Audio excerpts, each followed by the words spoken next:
Welcome back to the Unnamed Gameco World Building Series, Episode 7, Let's Do It, Part 1, A Sci-Fi. My name is Cared with they, them pronouns. If you haven't seen Episode 1 through 6, you probably should because it gives context for everything that I'm going to be talking about today. And if you have seen Episode 1 through 6 and you came back for Episode 7, thank you. I appreciate that. Just a couple of things before we get started. My voice sounds awful because I'm fighting allergies. I'm sorry. And also, this episode is going to be very long. I usually try and keep episodes between 30 and 45 minutes, but we're doing world building, so it's going to take longer because world building is hard. So, yeah, let's do it. Let's do it. That's the title of the episode. Let's just dive right in. Previously, on Unnamed Gameco World Building Series, we talked about what is world building, and we defined it as creating a fictional world with internally consistent logic to allow for the kind of gameplay that I want in my campaign. And we're going to sort of go through the process of identifying those objectives, and then we're going to look at the different methods of world building. We are starting from a place of genre, and then we will identify potential stories, tropes, and stereotypes, build our villains, create our geography, and then our allies and structures. So let's start with making up some fake game objectives, because I'm not actually running a sci-fi game right now. I'm just going to make some stuff up. Previously, I had posed the questions, what do you hope to get out of the game? Why do you want to run this game? And what do you hope your players will get out of playing? And I'm going to make some up that are, I don't know, if I was going to run a sci-fi game, here's why I would do it. I want to have an adventure through space to solve mysteries. I want to run a game that explores my favorite sci-fi stuff, and I want my players to solve mysteries and fight monsters. And that's giving me some keywords that I'm going to kind of touch back to as I'm doing my initial world building. And adventure, space, mysteries, exploring, mysteries, and monsters. Mystery shows up twice. Mysteries is clearly really important to me, so I'm going to make sure that as I'm building things into my world, they're going to support those game objectives. So let's look at my genre. Have I selected a good genre for those goals? I've selected a soft sci-fi, which is less focused on the mechanics of science and more interested in the ramifications of that science. The science is more of a setting feature rather than a focus of the story. And I think this ticks all the boxes. This is going to be good for an adventure. It's going to be good in space. It's going to be good for mysteries, good for exploring, good for monsters. I think this is a good fit for my genre. So the inciting incident for my game idea came from Gilbert, the other creator here at Unnamed Gameco, who had this idea for a tabletop role-playing game where the stars are going dark. And if you don't know anything about space, stars go dark all the time. That's just something that happens. We just don't find out about it until billions of years after it occurs because stars are really far away and they're really small. So in the average person's day-to-day life, it really doesn't matter that stars go dark. But imagine going out one night and seeing just a dark chunk of sky. And then a couple months later, another patch of sky has gone dark. And then a few years, and you don't even recognize the sky anymore because there are so many dark patches. That would be incredibly ominous and scary. And I think that's a really good inciting incident. So I'm going to build my world around this idea of the stars going dark. And the main storyline is going to be figuring out why that's happening. Obviously, I know why, but my players will be discovering it. So the main story is that there's an alien life form that's eating the stars, and the players are going to have to travel around and figure out why it's happening and how to stop it. So how does that stack up against my objectives? Well, I think it's going to be a pretty good fit. It's going to be a lot of adventuring, going out and exploring. It's got space, it's got mysteries, there are definitely monsters to fight, and this is a pretty good story and objective match, so we're going to move forward. What are some of the tropes of a soft sci-fi genre? Nobody believes the scientists, there's a shoot first and never ask questions attitude, and then like a suicide mission at the climax. And I don't feel like these are going to be very supportive of my objectives. So let's compare to my objectives. I think if you don't believe the scientists telling you what's happening, that you're not going to be going on an adventure. You have to believe them. And if you're not asking any questions, if you're just going to throw bullets at something, that doesn't sound very adventurous. It sounds more action and less adventure, which is a subtlety, but I think it's a significant difference for a tabletop role-playing game. And dead people can't go on adventures, so that's kind of a terrible thing. Does it work in space? Absolutely. But it's not going to be good for mysteries, and it's not going to be good for exploring. And yeah, it works fine with monsters. So could I make the adventure piece work within it? Maybe, but it would take some effort. But it's not going to support my most important keyword, which is the mysteries, and it's not going to support exploration very well either.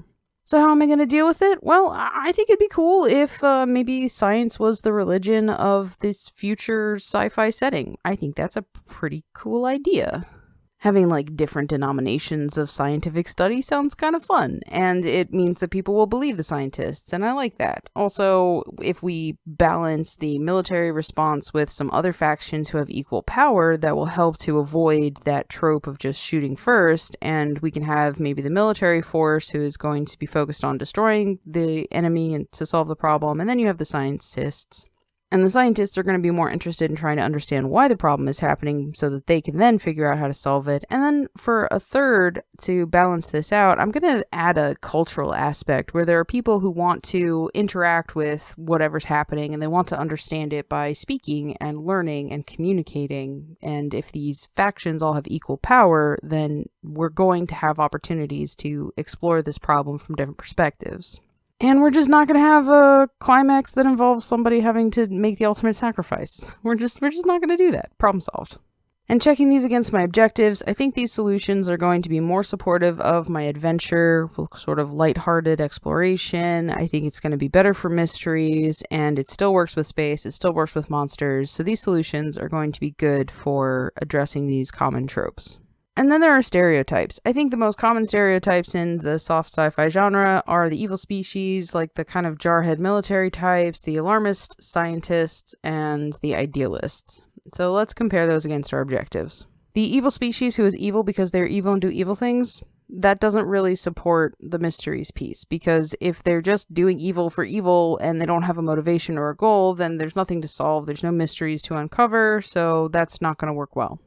And for the military type, I think oversimplification of the military perspective on things is going to be detrimental to the adventure and exploration and mystery part, because if you are just going to shoot things, then that's not really going to build into those other things. And we talked about that with our trope.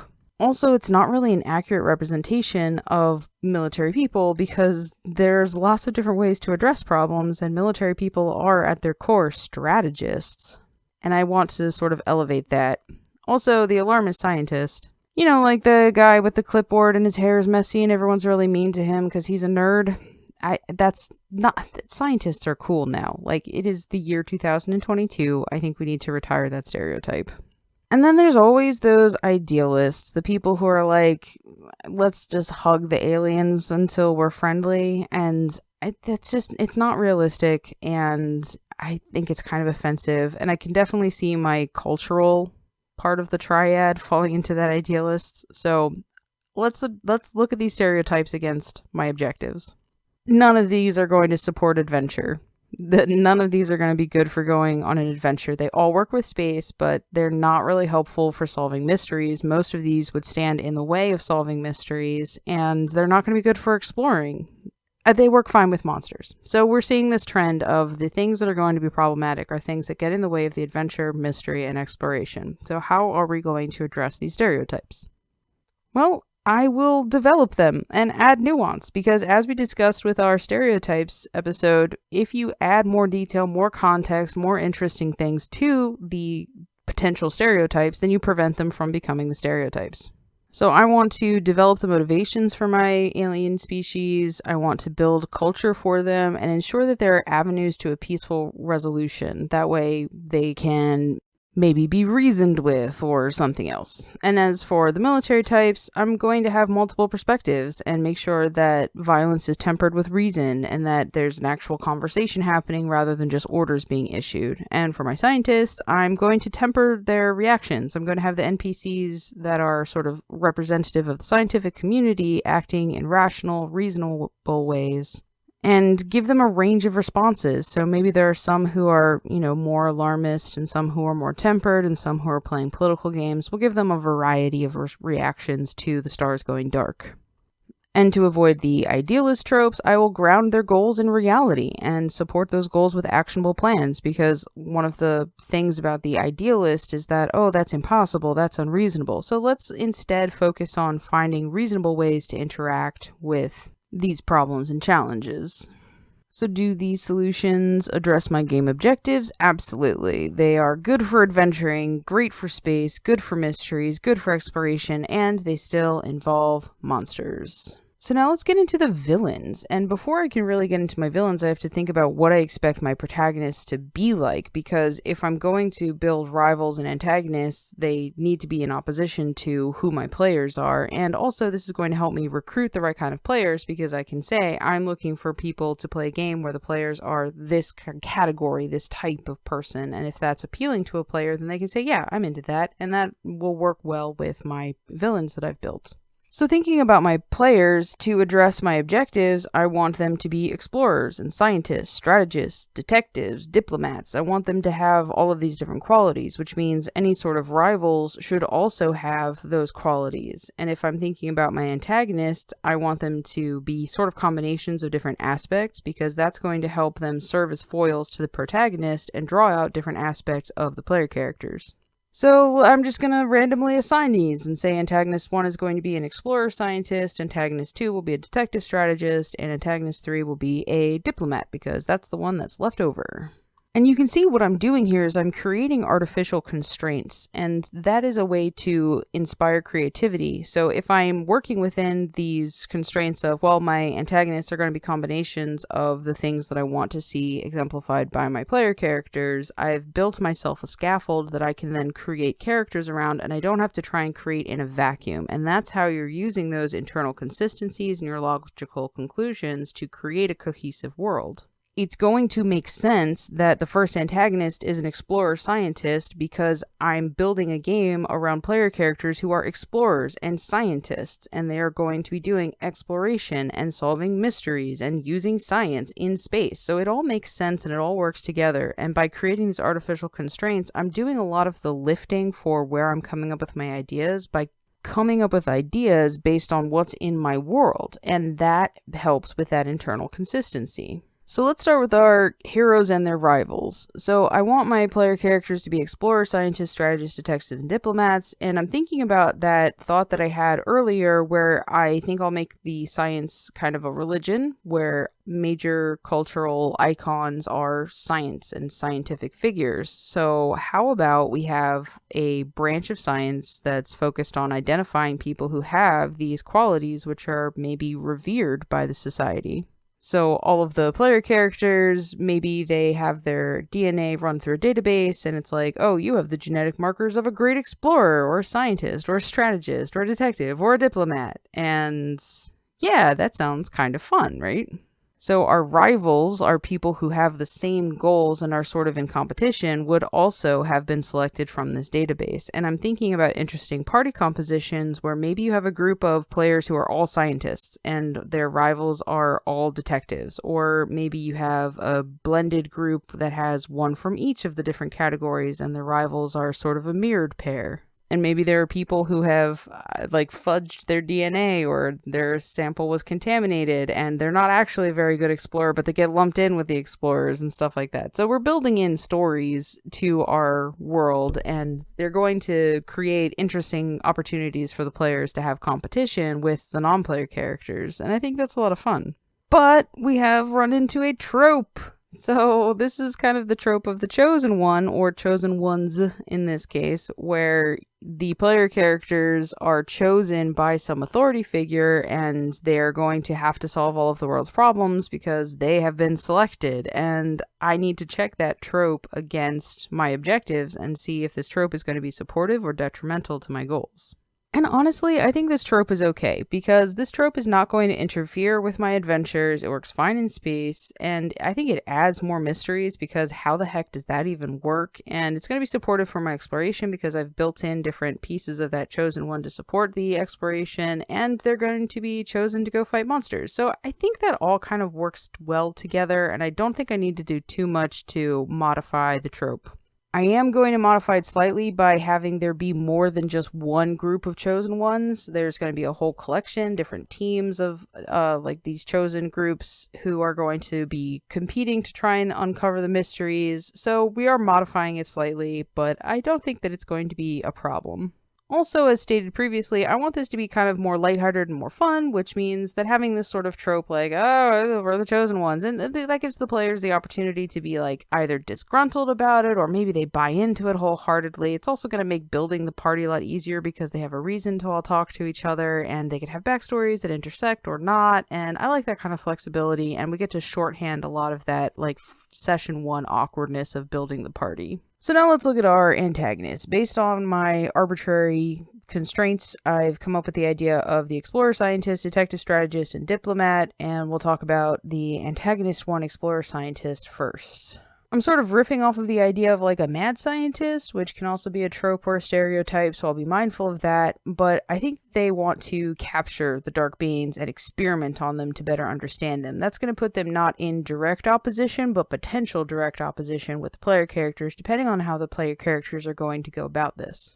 And thinking about the logical consistencies, well, somebody can't just go out into space for funsies, right? They have to be funded, they have to have a team, they have to have a group of people, and as I was coming up with these different antagonists, I ran into the same funding problem for antagonist number 2, and I thought, okay, well, maybe they're both being funded by antagonist 3. Because we want our antagonists to increase in difficulty, and we want them to kind of tie into each other, and I think that's a really good way to sort of bring them all together. So I'm going to have antagonist 1 be funded by antagonist 3, and I think to put them into opposition, the antagonist 1 is going to want to prevent other people from contaminating the dark. Because there's a lot of potential for antagonist 1 to maybe be seen as a rival or maybe even an ally, and then as you discover more information, antagonist 1 becomes more antagonistic, and I kind of like that sort of gradually working them in. And then because I'm building out of that mad scientist kind of trope, well, if antagonist 1 is preventing other people from contaminating the darkness, then maybe they also have test subjects, and they're out in space where nobody can hear you scream. So yeah, we'll push them into being more of an evil kind of character. And I think they're going to have a low chance of being converted to an ally. And I like to start with an initial villain who is a little more black and white, a little less nuanced, because the player characters are going to be doing a lot of work learning about the world and figuring out who they are and how they work together as a team. And I don't want to introduce too difficult, like moral complex questions to them too early in the game.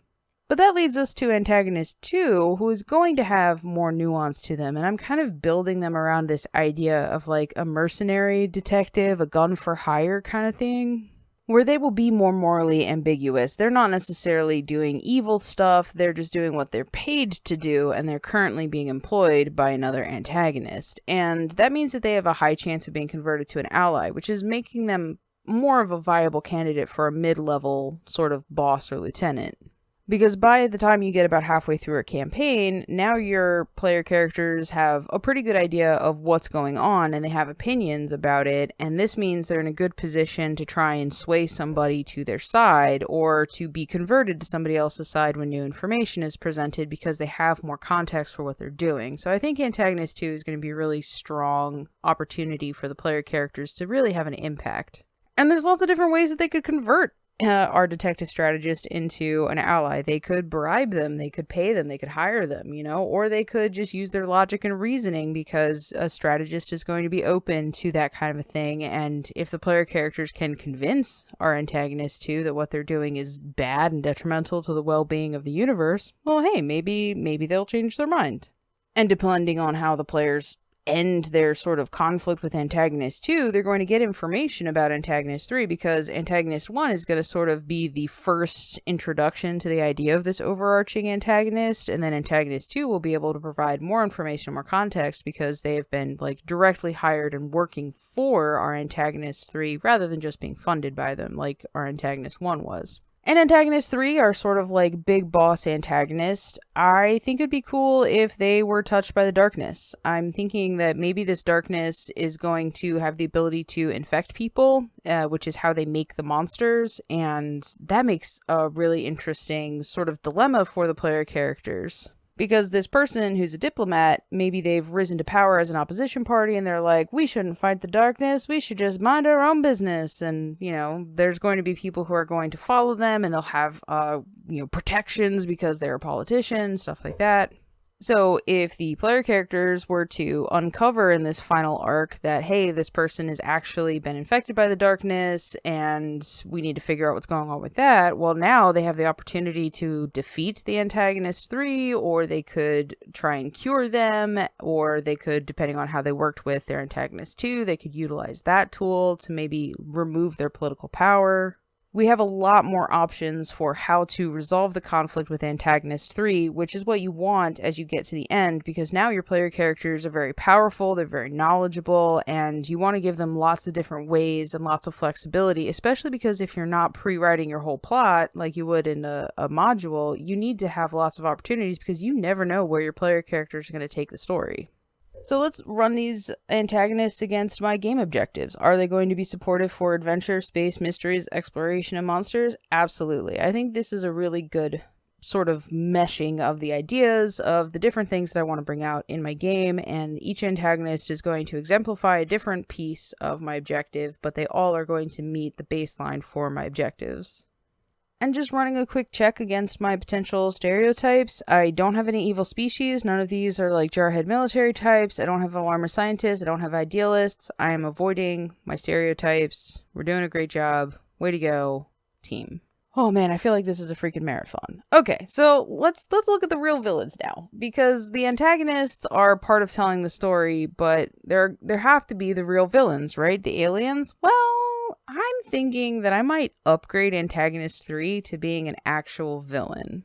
And I'm doing this because they touch on my Antagonist 1, they touch on Antagonist 2, they support all of my game objectives, so I've got this thread of this character throughout the whole story, and I think they're a very interesting view on our big villain, the Dark. So we have Villain 1, the Diplomat, Villain 2, the Dark, and they are kind of one and the same because the Dark has infected our Diplomat. So what is the darkness? I've already said that they can infect people, so I'm building out from that. And I think that I'm going to make the Dark a species of biomechanical nanobots that consume heat.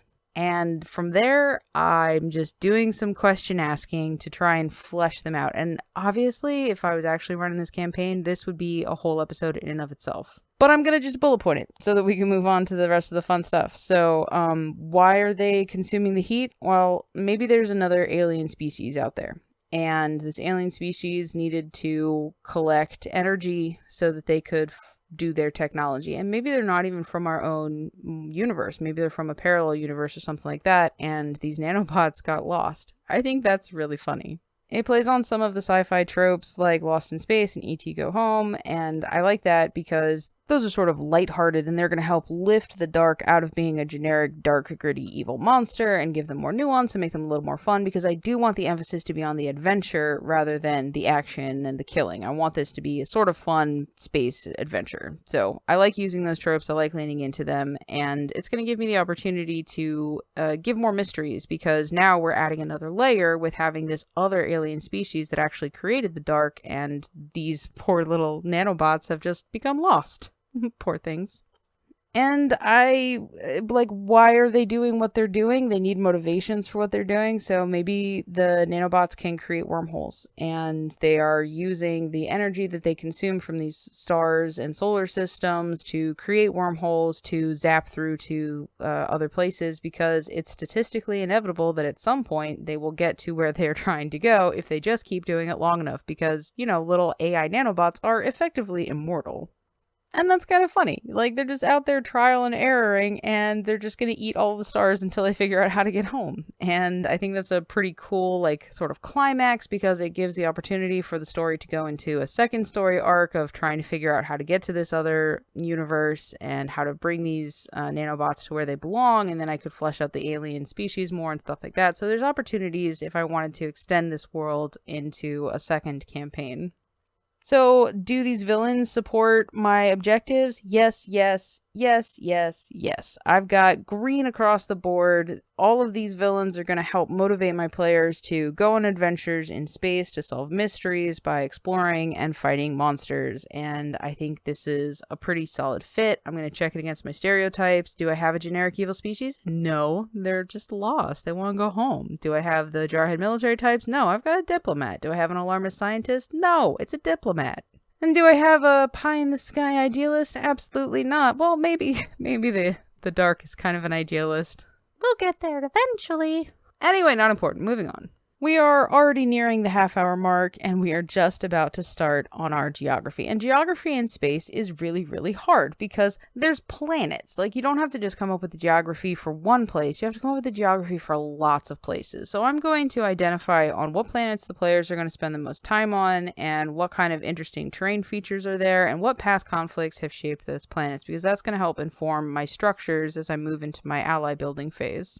So going back to my game objectives, I want to run a game exploring my favorite sci-fi stuff. Well, what is my favorite sci-fi stuff? I love planets that are like covered with water and people live in like domes under the water. I think that's really fun. I like the idea of like floating cities and stuff like that. Similarly, what would it be like to live on a gas giant? Because, you know, there's no land. We see a recurring theme here. I like the idea of these space places that just don't have the same places that we live, and how would we adapt to living in those places? And of course, space stations, because you can't really have a sci-fi game without space stations, in my opinion. Space stations are super interesting. There are lots of different types of space stations. Like, you can have the junky ones, the outer rim kind of style of, you know, pieced together, constantly breaking ones. You can also have the really spiffy, fancy, shiny, clean, and nice ones. And there's also lots of opportunities for class conflicts because you have literally different levels of the space stations. You have different tasks. There's lots of cultural exchanges and stuff like that. And yeah, so I think I'm going to stick with a planet that's covered in water, a gas giant, and some space stations, and build from there. So let's start with our water planet. Ladies and gentlemen, I would like to present to you Voda, the water planet. And how did I come up with the name Voda? That's so unique and interesting. It's not. I went to Google Translate and I typed water, and then I picked some random languages, and Serbian's word for water is voda. And I think that's pretty cool. So we're gonna go with Voda for the water planet. Woo, originality. See, you don't have to be original. You just have to commit to whatever it is that you're doing. For this next little part, I'm just kind of going to do some stream of consciousness to give you an idea of how we can use this geography as an inspiration. I'm going to go more with using the environment to determine how my culture is built rather than like building a map, because planets are big. So let's think about a water-covered planet. There's going to be a lot of unique animals and life forms because we've got a planet where there's just no land, which means all of the animals are going to be, you know, submarine animals. And that means that we're going to have a wide variety of life, and there's a lot of real-world inspiration that I can pull from, which is going to be very interesting, and it's going to look cool, and I can describe things. And we're going to have different types of water. Like, there will be freshwater pockets, underwater volcanoes, frozen areas, deep abysses. Different types of water itself are going to have different challenges, like if you have different depths, different pressures, different levels of light. So we've got all of this that we can pull from. And what kind of energy are we going to have? There's going to be thermal energy and kinetic energy, and we're going to have all of our technology pulling from that because they don't have access to like solar power. There's going to be, you know, different ways of creating electricity and stuff like that. And I like the idea of like underwater mills that just use the flow of the water to generate power with that kinetic energy. Like, that's kind of cool. I like thinking about that. Also, if we're going with humanoid type people, then we're going to need places to exist. So what if we were like manufacturing islands? What if we were taking rock from the ground and elevating it to create our own little islands? What if there's like a space elevator that goes all the way down through the water to the ocean floor? Like, that's really cool and interesting, and it creates a lot of challenges for our technology. And that's where the soft sci-fi comes in handy, because I don't have to like figure out what that technology is. I can just say, they used the hoop-de-lollies. And travel in general is going to be really hard because everything's going to be by like boats and submarines, and maybe we have like floating islands with landing strips and stuff like that. Or maybe we have like animal transportation. What if you have like a dog sled situation where you have your space dolphins who pull your personal submarine pod to get from one place to another? That's fun. I like that. That's canon now. And also, like, minerals and resources. Because they are underwater, they're going to have access to a lot of interesting stuff that they can build with. Maybe there's cool crystalline structures. Maybe there's a lot of salt-based building materials that they're using because, ocean. Maybe there's a lot of cool silica things that they're doing in these, like, underwater volcano areas. And, like, how they're building those structures. Oh, because they could still have underground. Just because there's not a surface ground, it doesn't mean that you still can't have underground. Maybe they've, like, pumped water out of underground cave systems to create little cities and towns and stuff like that.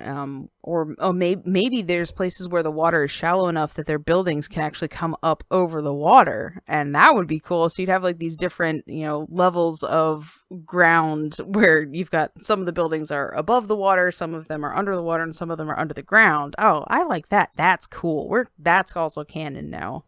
And because I want this to be a very science-heavy culture, they could do a lot of cool scientific experiments by creating these, like, little pods that they can observe from a distance or remotely and stuff, where it's, like, a completely contained environment, and if something goes wrong, they just build their experiment stations next to an abyss, and they just, like, boop, pop it over into the abyss. I'm sure there will be no negative consequences from that. There are definitely monsters in the abyss. Definitely. Also, thinking about how these people are traveling off-planet is really interesting. Because if they don't have ground, it would be very difficult for them to, like, launch rockets. So I'm thinking maybe they have those space elevators that go down to these shallow areas where they've built their cities, and those are in a stationary orbit around the planet, and maybe those have become massive space stations and they launch out of there. This would make the planet fairly defensible, because if you just don't have the space elevator turned on, then it's going to be really tough for, a traditional spaceship to, like, fly down and land if there's not a lot of places to land. So that makes it a highly defensible place, and they'd be largely self-sufficient because they would be able to, eat fish and grow things, and all of their little subterranean colonies would have their own power sources, which are virtually infinite because the ocean is always moving. And yeah, so they're a really defensible planet, which means if there was some sort of a conflict with another species or another planet, then they would be able to just sort of, like, sit down and wait out a blockade. And it would be very difficult for an invading force who wasn't from a water planet to, like, land. Yeah, that's cool. So let's say there must have been a conflict in the past, and maybe there are lots of stations that exist around in orbit that are defense outposts and things like that, where, they could defend Voda. Now I'm thinking about faster than light. Because one of the big things in a science fiction genre is how do we get from one place to another? Because space is big. It's, like, really, really big. So traveling vast distances is difficult. So if there's an invading force, how are they getting to Voda to try and fight them? And I'm thinking maybe Voda, since they're a science-based community, they were trying to figure out how to get really far because they're not super good at launching ships, but they can build cool stuff. So maybe they developed some sort of a ring technology where you can have, like, jump points. And this kind of ties into our wormhole idea from our dark villain. So Voda, maybe they created a bunch of rings to go out to other places to explore, for science. And maybe they ran into somebody, and that somebody was like, oh yeah, sure, you can build a ring here. And then they used the ring to try and attack Voda. But because Voda is largely self-sufficient, they were like, oh, you want to attack us? We're just gonna stay in our underground and underwater and underwater fortresses and wait for you to be done. And when you're done being mad, maybe we can have a grown-up conversation.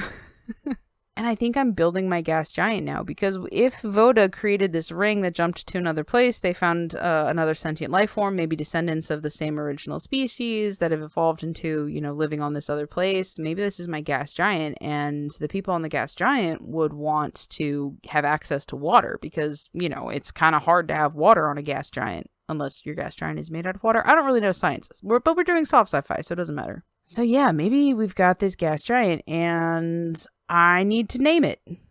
So, popping over to our trusty Google, we type in gas giant. For some reason, it thought that I was typing Greek, but you know what? I'll take it, because Lithuanian for gas giant is Dejumilzinas. I have no idea how to actually pronounce that, but I think it's pretty cool, so we're gonna go with it.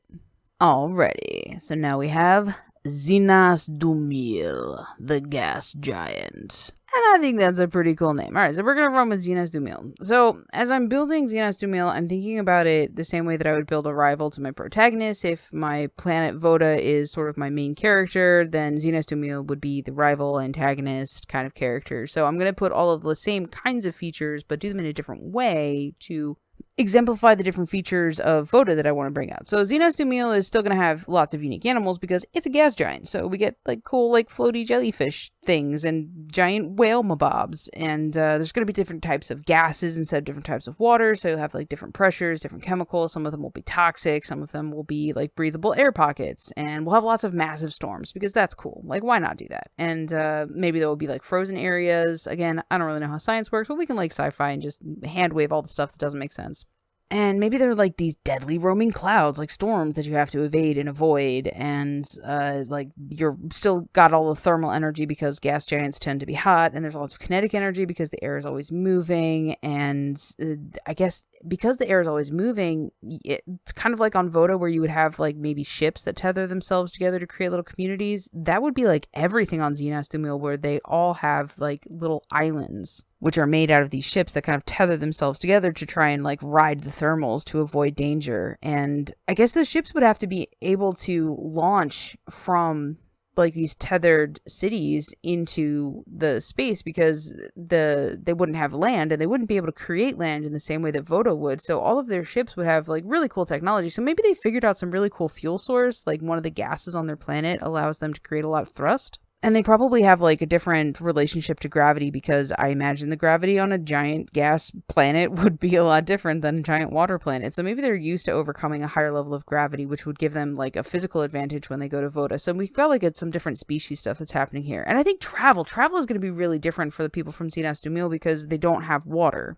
And because they don't have water, they're going to be doing a lot more scavenging, a lot more traveling to like asteroids and other planets to try and harvest water and ice to bring back to their own planet to sustain themselves. And maybe they live near an asteroid belt or something, but they're going to be doing a lot of travel. There's going to be a lot of ships. People live their whole lives on ships because there is not a ground that they can touch. So their whole life is spent on these different vessels, which means they're going to be very comfortable with space travel in a way that people from Voda might not be.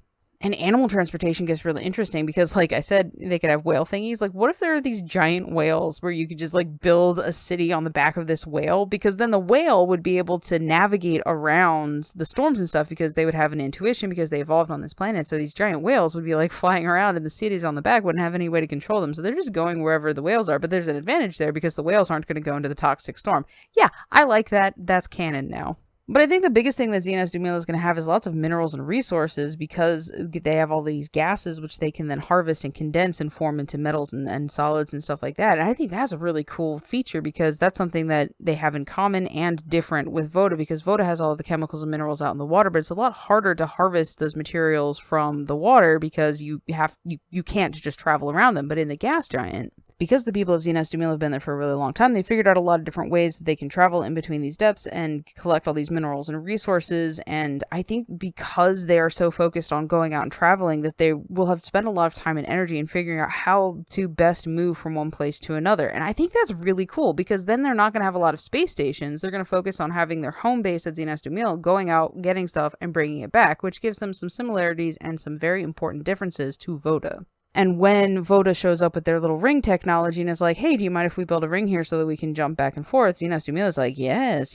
please do that. And then they're like sending ships over thinking that they're just going to like harvest water off of Voda. But Voda's like, it's just kidding. We're ringed by space stations. We can just stay here within this blockade forever. We don't rely on external resources. So yeah. And then people on Zinas Dumil are like, well, this is costing us a lot of resources to try and take these resources. Maybe this conflict isn't the best plan. And I think the more interesting way for this conflict to have resolved between Xenos, Dumil, and Voda is rather than like having defeat and violence and stuff like that, maybe the people of Voda reached out and said, hey, we're going to be able to live here forever and you are not. So maybe we should stop fighting and form an alliance and then we can be friends, because Xenos, Dumil is going to have a lot of interesting technology that the people of Voda would be very, very interested in learning about, because they have a lot of the same problems. A lot of the issues that you have with a gas planet with like pressures and depths and different layers is very similar to things that they would have on Voda with regards to different types of water and different pressure depths and things like that. So the people of Voda would have a reason to try and ally with Xenos Dumil. Xenos Dumil would have a reason to ally with Voda, and I think that's where those space stations come in. Because remember in the beginning I was talking about how we would have these three factions, where there's the science type, the military type, and the cultural type. Well, I think my military type is moving more towards a scavenging exploration type that also has military capabilities, and I think that third piece, the space stations, is going to fit that cultural niche where they have equal power, but they come at problems from a very different direction. And yeah, let's build some space stations. So I think the space stations were originally occupied by Vodans, because Vodans were the ones who were building the space stations as places where they could then launch spaceships from and stuff like that. And they probably were the people who didn't really cut it as scientists. They were the people who were interested in more of the exploration, who wanted to talk to people and get to know people, which is how they get that sort of cultural vibe. And I think during the Xenos-Dumil conflict, these space stations would have been really important, because while Xenos Dumil could fly down to the planet of Voda, there would be nowhere to land. There would be no ships to tether to, so they would just kind of be floating around in the atmosphere. But the people who are on the space stations would have the ability to travel in between these two places, and they would be able to sort of be the diplomats and broker the conversations in between Xenos Dumil and Voda. So I think there are going to be different types of space stations. Obviously, there will be space stations which are dedicated to resource gathering, because we've established that on Voda and Xenos Dumil, there's an importance on this exploration for finding stuff and doing things. And so there's going to be those resource gathering sort of space stations, and there are also going to be sort of exploratory or scientific space stations where the Vodans will be going out and doing experiments.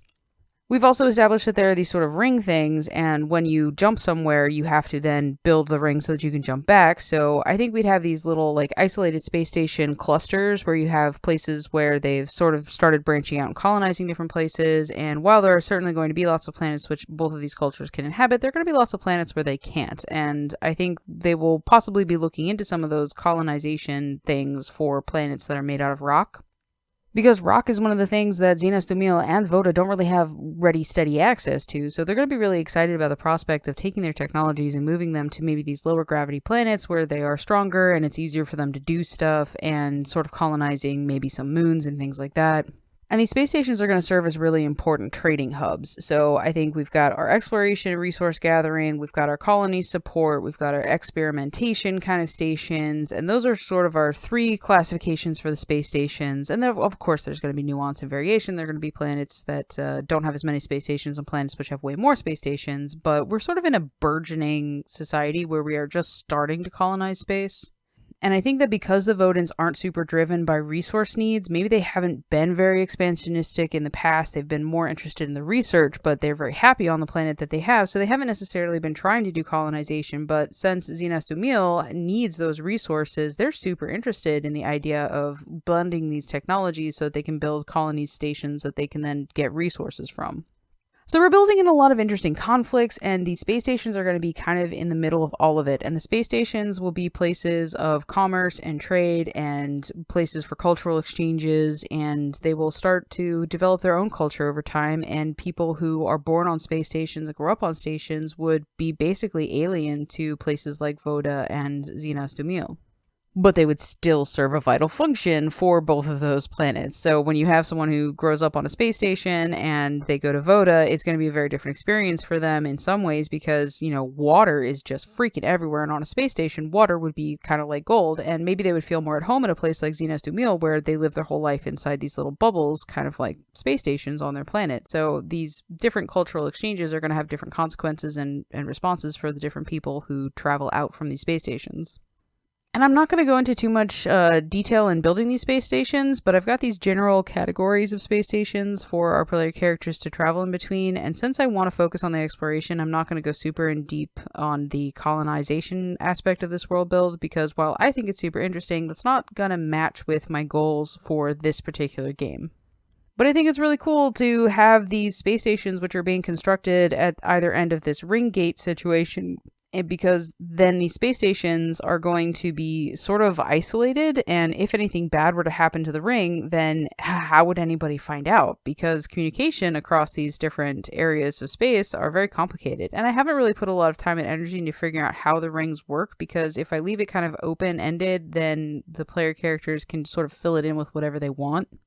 And that means when I introduce catastrophes and have bad things happen at these various jump points and stuff, the players will have to come up with interesting ideas for how they're going to travel to these places, because if you jump through a ring and there's no ring at the other side, then you can't get back. So that's kind of scary and interesting. I like the idea of having these space stations sort of being out there on the fringes of civilization, sort of untouchable and alone, which vibes with my adventure, exploration, mystery stuff, and also provides opportunities for monsters, and it works really well in space. So yeah, space stations. I think we're going to leave those pretty blank slate, pretty flexible, because there are lots of different types, lots of different values that we're going to place on these different stations, and I think that's the bulk of my geography done.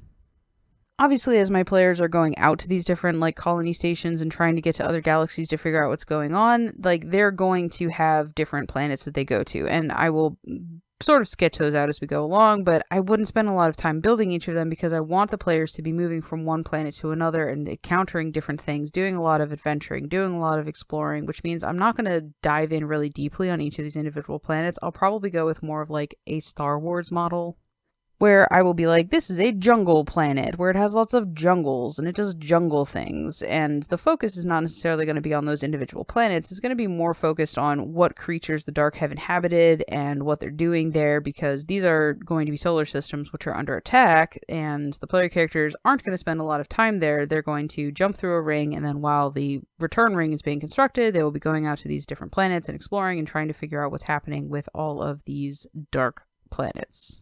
So now we need to start building in some allies and structures. And since we've done all of this heavy lifting on the back end, it should be pretty easy, because now we just need to fill in the blanks for how we're going to get to where we're going. And right away, we've got these 3 pillars that we've established a couple different times, and we're just going to build our structures and alliances around them. So we have our science, which are primarily from Voda, our exploration, which are primarily from Zimas Dumil, and our culture, which are primarily from our space stations. So borrowing from the structure that we used for building our antagonists, we're going to build our allies as combinations as well. So from science, maybe we'll have a leader of genetic research who's helping to identify these people who are genetically predisposed to excel in these areas. And they will be a combination of an explorer and a scientist, kind of like our first antagonist. And then for exploration, I will make up a fun thing, the Resource Acquisition and Transportation Initiative, the RATI. And that'll be like our detective strategist, our antagonist 2, and then our final ally will be a diplomat who is from a space station, and they are a leader, a politician, and an artist, which sort of exemplifies all of the different culture aspects as well. So putting these together, I'm thinking of these allies as foils of our antagonists. So our ally 1, the explorer scientist, is going to be proactively helping our player characters, which is in contrast to antagonist 1. And maybe they are a former coworker of antagonist 1, because that would be useful for having them be available to give context and provide some information about the history of antagonist 1, etc. And also, I want to make sure that they're not just a generic good guy. So let's say that rather than being the alarmist scientist, being, oh, we got to defeat the darkness, maybe they're excited about the darkness. Maybe they see the dark as an opportunity to meet a new species and further their knowledge about how evolution works and genetics and stuff like that. And maybe they are pushing the player characters maybe a little too far, Because this whole project of identifying the people who are going to be most suited to these tasks is their life's work, right? So they want to prove that they're correct. They want to test their theories and hypotheses. And maybe they're a little bit extreme in some of the things. Maybe they push the characters to challenges that they might not be ready for, and the players have to be saved and things like that. Maybe this ally is also got some motivations, which might be difficult for the player characters to overcome. This will help build in some complexity and some interest and provide opportunities for the player characters to get some cultural information about, the scientists of Voda and some of the dangers of what it is like when you have a society that's built around the idea that science is a faith. Our Ally 2, then, I want to introduce at the same time as Ally 1. I think that it'd be cool to have sort of like a team of people who are overseeing these protagonist groups who are going out in search of the dark. And this detective strategist is very supportive and wants to help the player characters, again, making them very different from our Antagonist 2. But maybe our Ally 2 is a little bit wary of Ally 1. Because Ally 2 is a detective strategist, they're going to be constantly on alert and on watch. And maybe they're a little bit suspicious of this Vodan scientist, and maybe they caution the player's character sometimes. And they're like, hey, watch out. This person seems like they want to help you, but maybe they don't always have your best interest at heart. So now we're creating some tension and some drama, and we're highlighting some of those old tensions that we've established with our geography, right? And this gives us a chance to show the totally different culture that our detective comes from, because things are very different on Xenos Dumil than they are on Voda, and we get to see some of that exemplified by this detective strategist character. Also, because we're using them as a foil to our Antagonist 2, I think I'm going to make the detective strategist ally very firmly a good person. They have the best of intentions, and they generally want good things, and they want peace, and they want to survive, and they want the betterment of all peoples, etc., etc. But maybe they're a little too uncompromising in those beliefs, and maybe they're willing to sacrifice things that have value to try and attain those goals, right? If Ally 2 honestly believed that Ally 1 was going to be a detriment to the betterment of the species, then Ally 2 would take them out. And that's the thing that the player characters probably wouldn't be comfortable with, because Ally 1 has good intentions as well. They're just coming from a perhaps more morally gray area than Ally 2 is. So we're building in some tension and some conflict between our allies as well, and using them as foils of our antagonists, and using them to give different perspectives on things.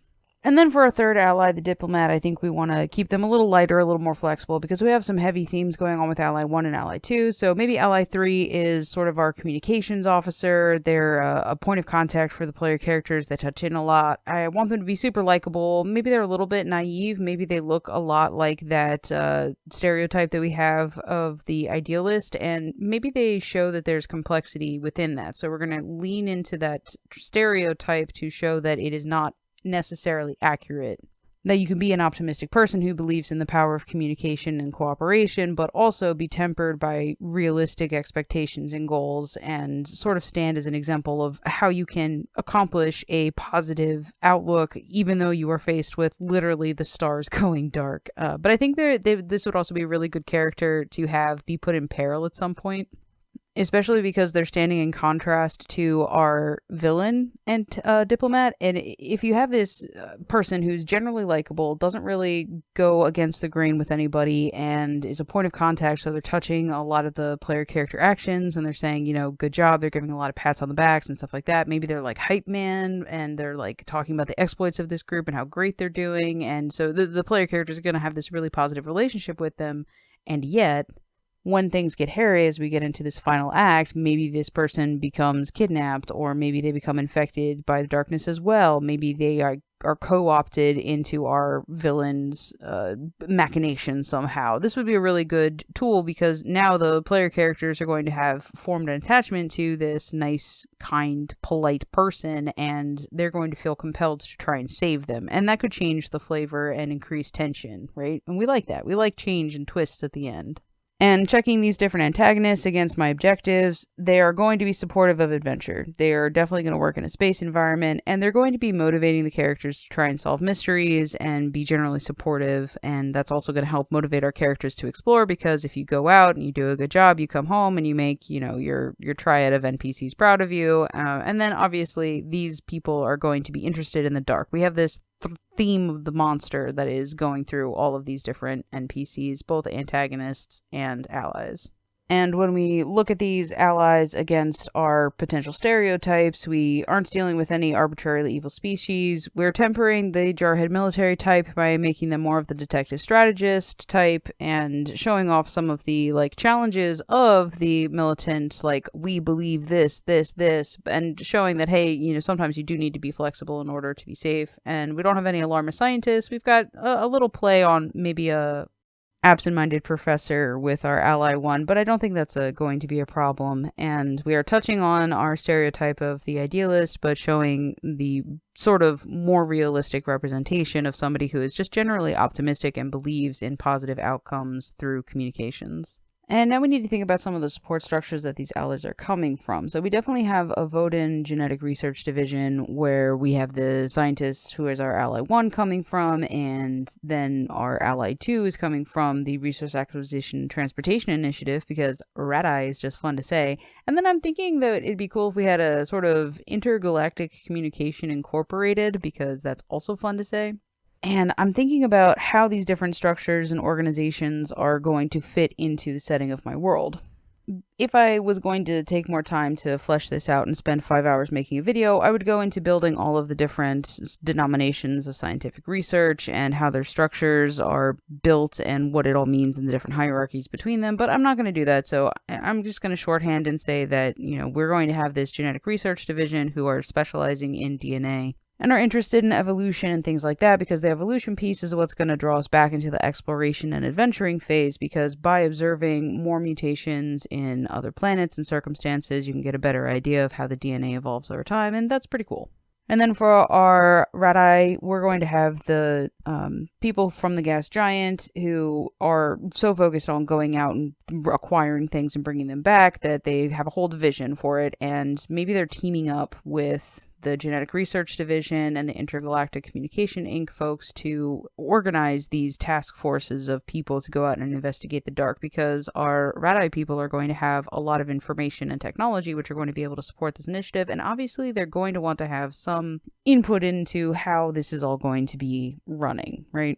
And for the Intergalactic Communication Incorporated, wouldn't it be cool if our diplomats and politicians were educated and trained in the same way as our politicians and diplomats and stuff? So I think maybe our third ally, we can make them a little bit approachable, a little more lovable. Maybe they used to be a pop star back in the day, and then when they aged out of being a pop star celebrity, they moved into this communications field, and they are teaming up with the Genetic Research Division and Rat-Eye folks to support this effort.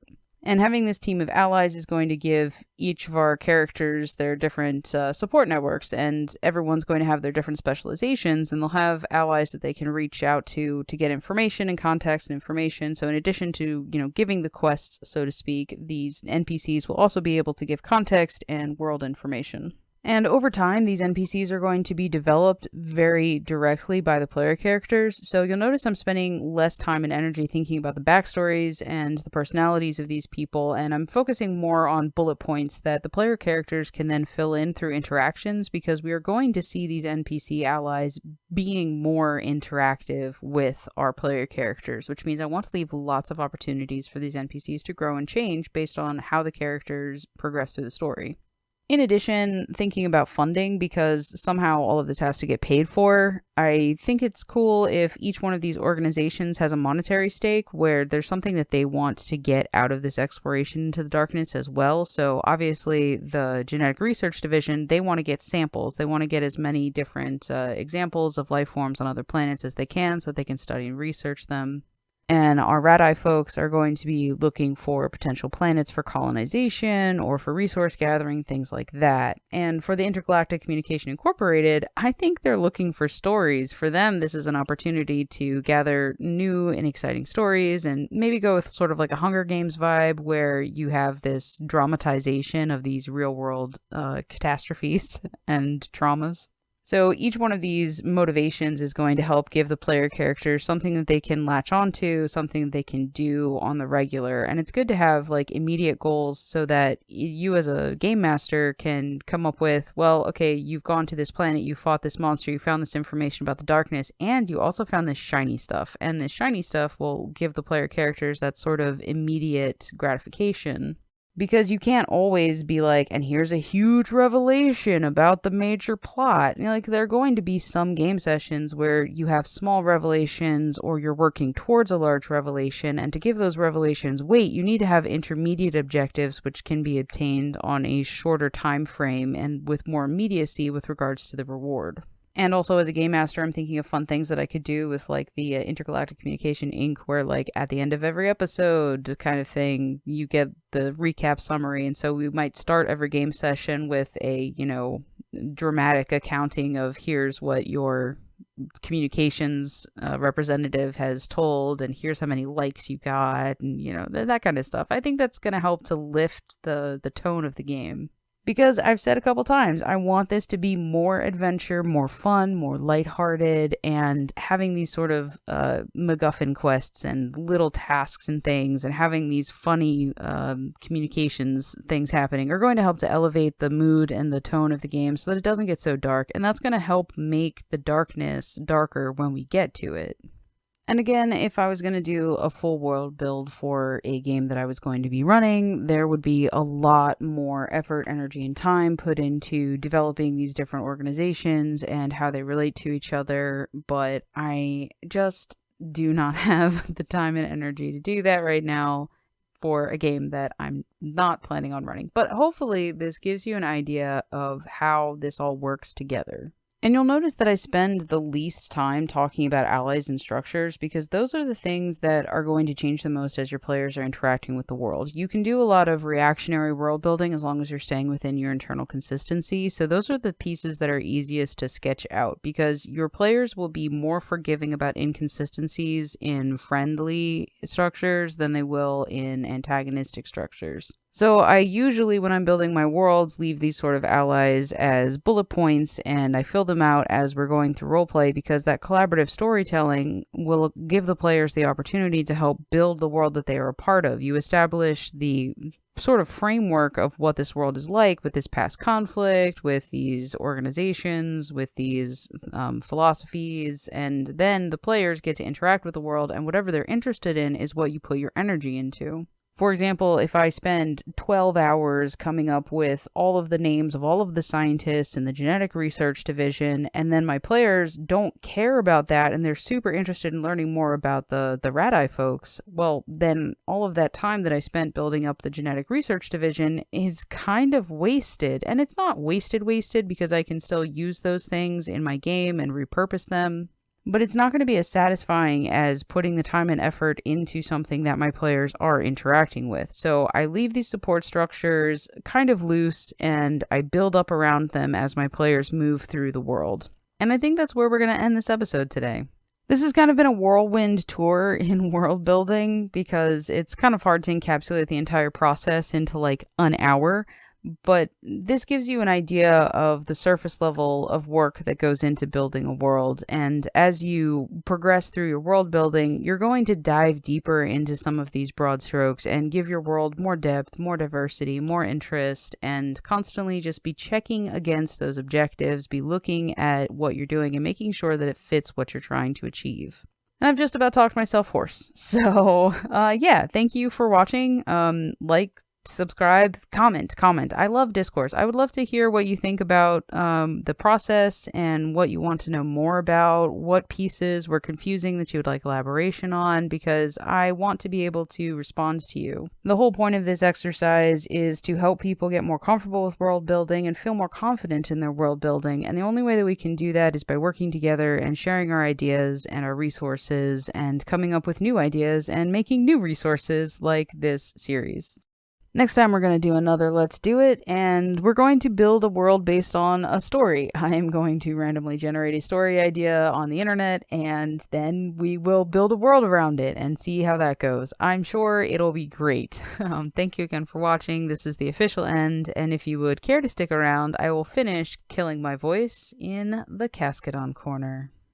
Today we talked about world building that starts from a genre, and Cascadon definitely started from the fantasy genre, fantasy romance to be specific, where your magical creatures are there to elevate your storytelling about romance and love, and it has gone so far afield from that fantastical romance and more into a adventure fantasy. And I draw a line between adventure and action because when you have an action-based story, it's all about going places, doing things. And while that is fun, that's not what Cascadon is all about for me. It's very much about the adventure, and adventure requires stakes. When I'm thinking about adventures in fantasy, I think a lot about the epic tropes where you have, the unbeatable monster, the impossible task, and you're trying to overcome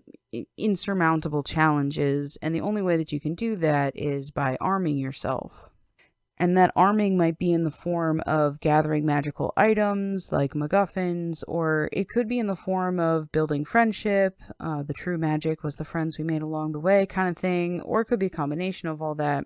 But at its core, epic fantasy for me has always been about becoming the hero. And I really latched onto that idea when I was coming up with Cascadon because I like the idea of following the growth from somebody who is not a hero to becoming a hero, and coming from a place of not having hard and fast firm opinions about stuff to being firm in your belief of what is right and what is wrong. Because part of being a hero is being firm in that. And what a tabletop role-playing game does for me is it provides the opportunity to experience what it's like to grow and change. And that's so exciting. And using the genre of fantasy to do that means I get to have dragons and moral quandaries. And really, that's all I want from a game. I just want dragons and moral quandaries. Is that so much to ask? But I do. I really like having the opportunity to establish a fictional world where we are cushioned from our real emotions a little bit because it is not our world. And using that fantasy setting to pose questions that make us think about what we value and what is important to us through the lens of our character, because sometimes your character is going to have different experiences and different values and make decisions that you would not make. And using fantasy and having elements that are totally otherworldly helps to protect you from feeling personally obligated to enact your own morality, but also provides you an opportunity to find out what is really important to you, because there have been times in games where I have found lines that I'm not willing to cross even in a fantastical setting, because there are some things that I personally feel are just wrong. Period. Stop. No exceptions. And I don't even enjoy role-playing what it would be like to not have that value. So the genre of fantasy is really cool. And I love having those inspirations of the hero's journey, of the epic, of the moral quandaries, and watching these characters grow and interact and be faced with these moral and ethical dilemmas, and also get to fight dragons. Because at the end of the day, it's got to be fun. And I feel like the fantasy genre, maybe more so than any other genre, has the potential for that kind of fun, because sometimes I will write an entire encounter around a pun or wordplay, and I can do that and it makes sense in my setting and my world, because it's okay to have those kinds of elements and make things lighthearted and make them magical and make it ethereal and otherworldly and also silly and dark. And I love being able to hold all of those things in balance in my fantasy world. And this isn't to say that I couldn't do it in another setting. The Cascadon that I'm running right now, I call Cascadon a Future Past, and I'm blending some soft sci-fi elements into my fantasy setting. And if we want to get super technical, Cascadon isn't a true fantasy setting because it's, in this iteration, it is set in a fictional version of our own world that is so far into the future that we have forgotten our past, which is just cool. So I guess I kind of am doing sci-fi world building. I'm just doing it, dressed up as a fantasy world. Oh, man. I love this kind of stuff, though, because when you have a genre like fantasy, which people feel like they know really well, you can manipulate it and you can subvert the expectations and you can make really cool, subtle changes that have really big impacts. And that always brings me joy. So thank you again for listening to this episode. I know it's so long, but it just takes a really long time to build a world. And I'm both terrified and excited to build a random story to for my world building. It's gonna be a hot mess, but we will have a good time doing it, and that's what matters. So thank you very much, and I look forward to talking to you next time. Bye.